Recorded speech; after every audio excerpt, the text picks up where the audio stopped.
Welcome, everyone. Today, I want to dive into a topic that resonates deeply in our increasingly polarized world, and that is the use of conflict as a powerful strategy for learning. We're living in times where issues like race, gender inequality, economic inequality, migration, war, religion, climate change, and etc. create significant divides in our society. These conflicts are frequently mirrored in education settings and platforms from primary schools to institutions of higher learning, serving as a microcosm of the larger world outside.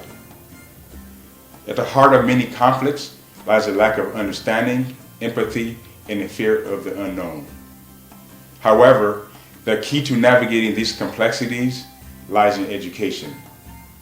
It is striking how often world conflicts are debated and adjudicated within educational institutions.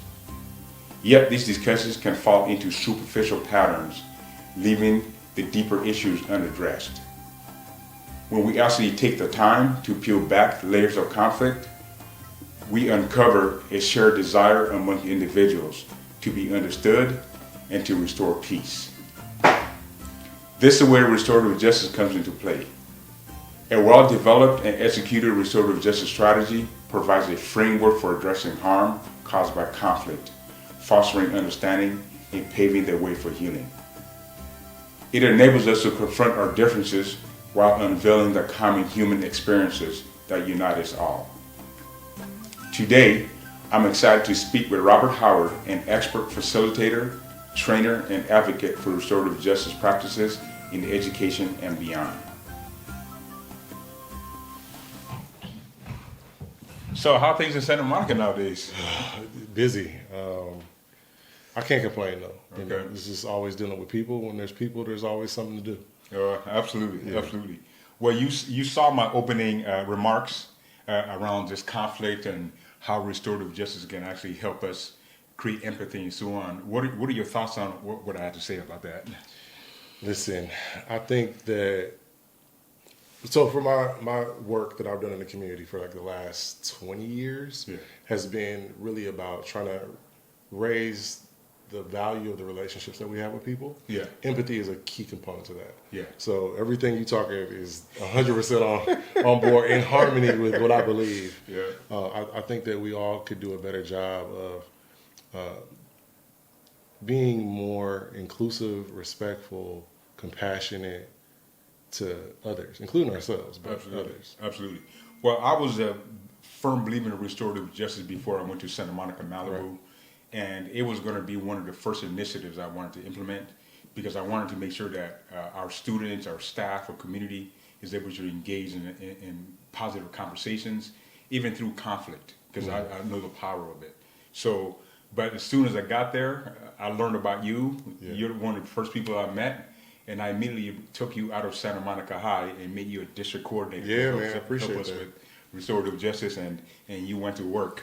So why don't you tell the people out there what restorative justice is and isn't, because there's so much misinformation about it out there sometimes. Yeah. I'll start off with what it isn't. Okay. I've been doing restorative justice work before it was called restorative justice work. Okay. Right? The term restorative justice is something that's big in schools and communities, but I think people get confused with what it isn't. It's not a magical pill. It's not a magic wand. It's not a magic bullet that can fix all things for all people in one moment. Yeah. It is not supposed to be a reason or a practice that justifies letting people get away with anything. Yeah. That's not what restorative Yeah. justice is about. Thank you. Thank you for saying that. What I believe and what I practice as a restorative justice mindset is people are going to make mistakes. Yes.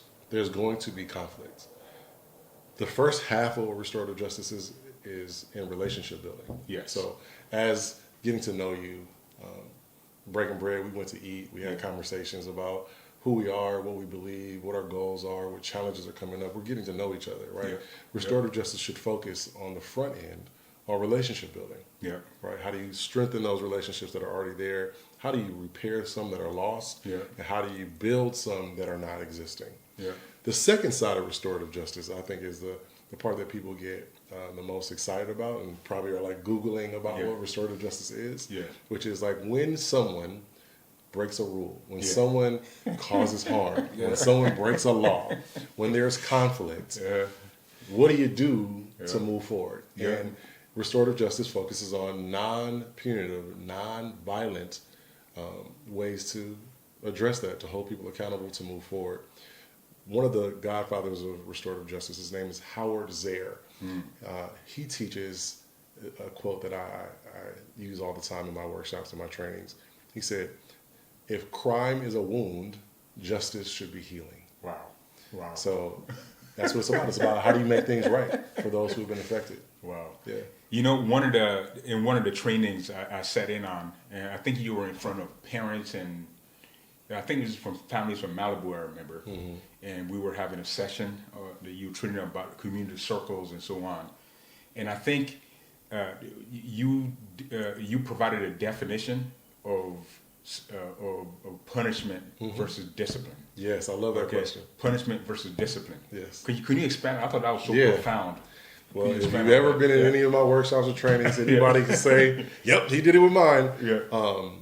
One of the questions that I ask is always, what is the difference between punishment and discipline, discipline and punishment? And what's interesting is I remember sitting in a training where my trainer, my facilitator, was presenting that question, and I was like, I don't think I'd ever been asked, what is the difference? They sound like, in my brain, synonyms. They sound like the same thing, right? And when I asked that question in a workshop or training, the third word comes up too. Consequences, right? So I think, depending on the person, they're saying the same thing. But here's where I answer the question.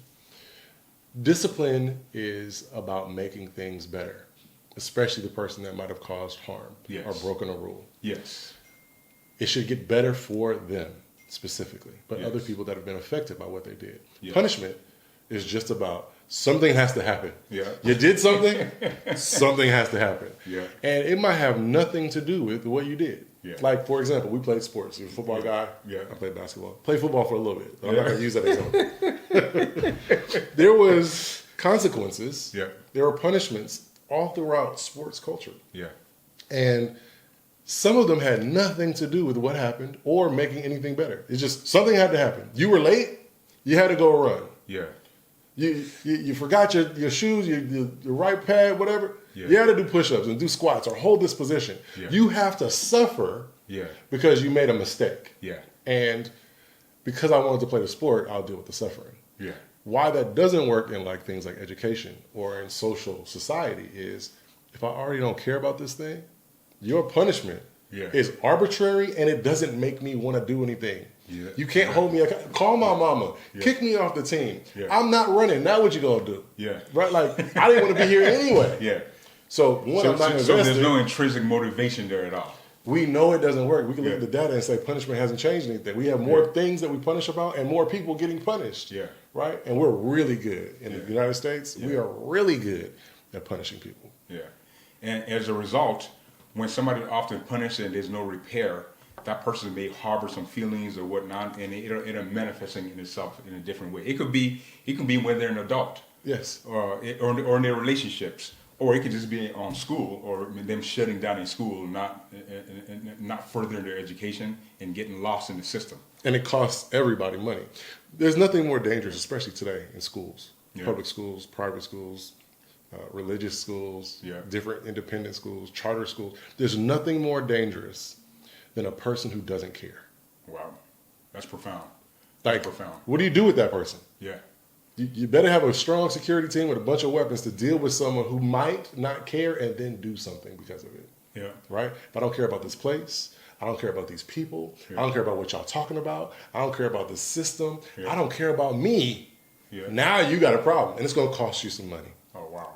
So without giving any names, so we want to identify anybody, once you give examples of some of the most profound restorative justice conferences you had, where could it be in group settings, or in just one-on-ones, or you facilitating between two people? Okay, there's a million that come up. I'm going to give you two that I share comfortably.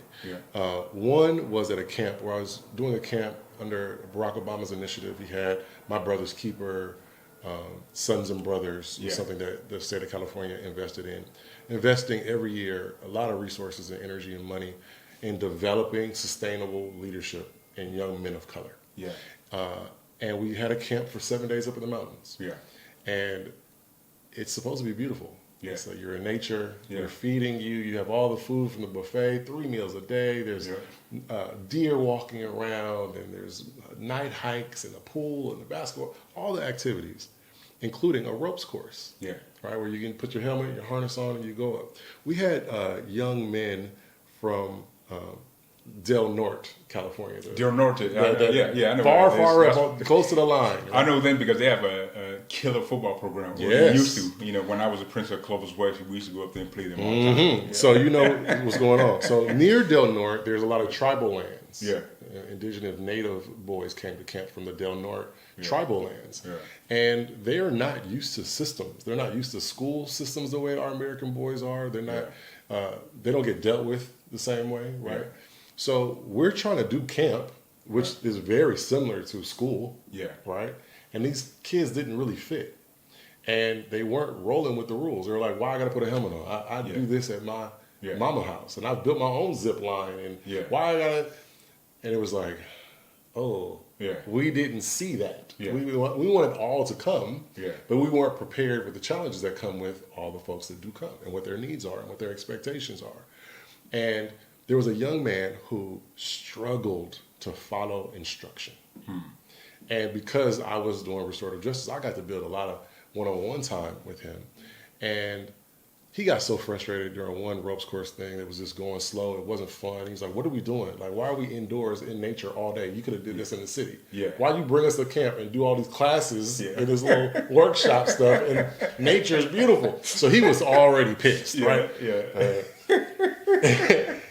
So when we got to the ropes course and they were just stressing him out, Yeah. he was like, I'm out. And he just took off and went on a hike by himself. Oh, wow. Right? Wow. So one of the mentors, you know, one of the youth leaders, was like, uh-oh, what do we do? So they end up following him, called me on the cell phone, like, hey man, he's not he's not even where we're supposed to be. Yeah. We're going up a mountain, he won't stop. Yeah. And the only thing he would stop for was one of our elders that he really respected, an African-American elder, and me, who had built a lot of relationships, sat down, we ate, broke bread. And he was like, I ain't coming down until one of y'all come. So it ain't gonna be the elder. Yeah. It's got to be me.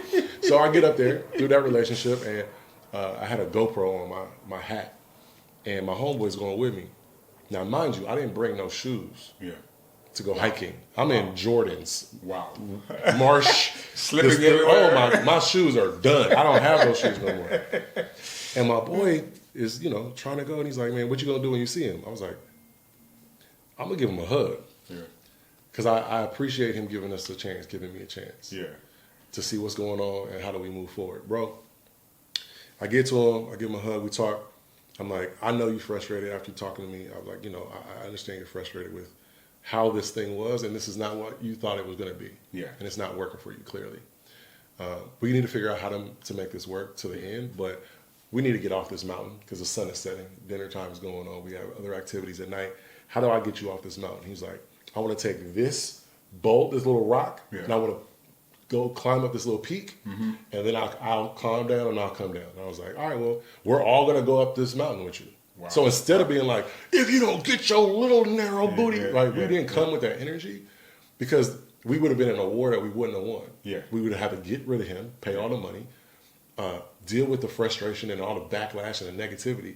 We had to be like Bruce Lee says, be like water. Yeah. Right? So that's one, bro. Like, how do we know where our goal is, to get through the night, to get through the week, and for him to be blessed by this experience that we cooked for him. Yeah. Right? We built these experiences for young men like him too. Yeah. Right? So he taught us how to climb. And this young hooper, he was a hooper kid.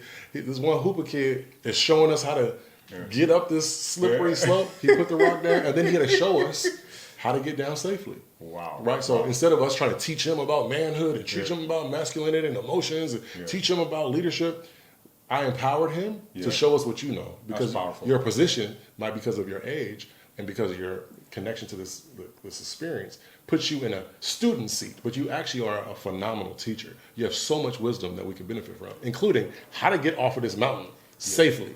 Stuff like that, right? I could have given them a consequence, but it wouldn't have done anything. It would have put us in further away from each other. Absolutely. Right? Absolutely. By the end of the camp, I gave him my GoPro because I wanted him to make content about his life, his community, his experiences, his goals, his talents, all the things that he wanted to do because he was so curious about my GoPro. Wow. Right? Wow. I'm like, I can afford to give away this GoPro. Yeah. But he had to earn it. Wow. Right? So from that experience, the GoPro was introduced to him, and then he worked to get the GoPro. Wow. Right? Wow. Like, that's just one example. But I mean, I get called in for restorative justice on all kind of stuff. It could be institutional stuff like racism and homophobia, sexism, anti-Semitism, all the things that can be really, really harmful, especially when you read the email. Yeah. But when you get to talk to the people, what happened and how did it happen and who did what, what's the motive behind it, it's not what it looks like on the news clip. Well, this is all about, we all want the same thing as human beings. Yes. We all want to be heard. We want to have a nice life. We want to raise our families. And it's so confusing to me why we get into these conflicts. And I think the way out of this is restorative justice, like I said in the intro. So with all the stuff that's going on in the world right now, where do you think restorative justice can really play a role? Particularly if you think about it, if it's in public education. Yes. That means, and if this is a part of the system, and we actually make it a tier 1 approach in a school or in a district or whatnot, that will mean every student has access to this kind of process and this kind of conversation through restorative justice, and the teachers know how to employ it, and the educators know how to employ it, and so on. Yeah. So if that was to happen, what do you think would happen when we face with conflicts on campuses? I'm only asking this because I know we have dealt with this at the schools. You know, sometimes we have a whole and there's so much more to work. I think that public education as an institution is a missed opportunity if all we're doing is teaching young people how to count, how to read, how to write. Yeah. Right? We got computers, we got phones in our pockets that are more powerful than the computers that we had in the White House and in college when we were in college. Wow. My son's phone in his pocket is a smarter computer. So it's not so much that you're a good student because you remember all the dates and all the formula. Yeah. We got AI now. We got quick access to resources. It's not your ability to get the information or know the information. I think an opportunity that school has in the future is to help develop a society of human beings that can work through challenges without making challenges more challenging, without pushing people to the brinks, without making things worse. Yeah. So I believe that restorative justice, in connection to social emotional learning, in connection to PBIS, and support with all the arts and all the things that schools provide with the social settings and the social circles, is an opportunity for human beings to model and to teach what kind of people do we want, what does leadership look like, how do you resolve problems, how do you connect with people who are different than you. You got a collar shirt on, I don't have a collar shirt on. Yeah. That's not a reason for us not to like each other, talk to each other, eat lunch with each other. Exactly. Right? Exactly. Because there's something about us that if we would just look a little deeper, there's something beautiful here. Absolutely. And even if we have a lot in common, there's some diversity there. There's something different, even though we both have shirts on, there's some diversities here that are valuable. So celebrate the differences and bring the connections and the compassionate connections to each other. Restorative justice is supposed to do that. And I think that what's scary about that in education is even if the school is doing it well, we have to make sure we're doing it well with the parents and the community. Absolutely. And if the parent in the community area is doing well, how do we empower, support, and challenge the schools to do it and do it for real? Yeah. So there's a lot of work that has to be done. Yeah. But it's well worth it. It's well worth it. You know, there was a scenario this past January that I was really thought about you and restorative justice and how this can really help situations like I'm about to describe. This is a high school that I know very well.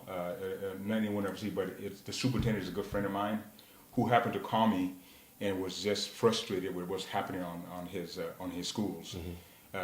after the elections, Donald J. Trump won the elections, Right. and obviously there are some people that are pretty happy about that, and other people are upset. Right. And There's a line. That's just Yeah. that's just democracy in America. But we also know this situation is different because it's so polarizing. It is. Right. So And it's like build. We're Absolutely. getting to a point, right? Absolutely. Yeah. So after the elections, a group of students, and there was a huge number of them, came on campus wearing their MAGA uniforms and really celebrating the win and so on. I don't think they were doing anything negative. They were just praising that they won. We're celebrating the win. Yeah, but you have another group of students that took offense to that and thought they were being respectful, and things like racism was thrown around. Of course. And then all of a sudden, obviously some of the people, not obviously, but some of the people who were in support of Donald Trump also got frustrated, and they throwing words at each other, and it got pretty heated. Of course. So this superintendent buddy of mine called me, "Hey, Ben, what would you do with this?" You know. Mm-hmm. So my first question to him was, "Do you have restorative justice in your schools?" And he said no. I said, "Oh God, that's." That would have been a great thing to already have there. Yeah. But now, just think about it. How does he even handle this situation? Yeah. You got the minute he chooses a side, he's in trouble. He can't choose a side. So the point is, what restorative justice would have done is it would have brought a facilitator in, and groups would have met. They would have discussed about what the issue is, what the harm is, and how to repair. Yes. And then at that point, they're going to learn to understand that they all want the same thing, right? And they're just confusing about there's fear and confusion about what the other is going to do, and what the other wants. That's going to detract from me, and I think restorative justice will allow that to occur. Will allow for the empathy to be built between the two groups. Well said. For them to understand. So Yeah, I don't know if you want to add to that or not, but no, well said. What I will support what you're saying is, as a consultant who's been doing restorative justice for a long time, not just where we work, because I get to be pulled in as an expertise, as a consultant, as a strategist all over, now internationally, right? And it's interesting that people really, really find value when things are happening. Well, that was a lot of great insight you provided us, and I'm sure people are going to appreciate it. Hearing about the stories of restorative justice and the work that you have done and the possibilities for restorative justice. Is there any last words you want to be able to tell the community about what restorative justice is and how they can actually benefit from it? Yeah, well, before I say my closing thoughts, I just want to take an opportunity to let everybody know and let you know from my heart that out of all the folks that I've ever got to work with in the world of education, specifically public education, you are one of the stellar men and people who are really doing the work, man. Like, more than what you know, more than who you know, more than what you aspire to do or be, you are one of those people who really put in the work and you care. Thank you. I know you can't always show how much you care and how much you feel about this work. This beautiful opportunity to educate people with other people in the field, but I think it's worth it, man. So I appreciate you for all the things you have done and continue to do. For those who are watching, I would say restorative justice is a term that gets put on people who are doing certain kind of work, but it's really just an invitation for us to do what we said. Like, many of us have been raised in families, even practice spiritual communities, beliefs that reflect that we care about others, that we will forgive, that we will heal, that we will be compassionate, we will help those who have needs. And restorative justice is one of the tools that encourages us and reminds us to do that good work, that best self. Who am I really? What do I really believe in? That's what I hope that they will get from restorative justice. Man, that was powerful. Powerful. So thank you. Yeah, man. I appreciate you, man. It's an honor every time. Yeah, man. All right. Folks, we'll see you next time. Stay tuned for more podcasts to come and more content.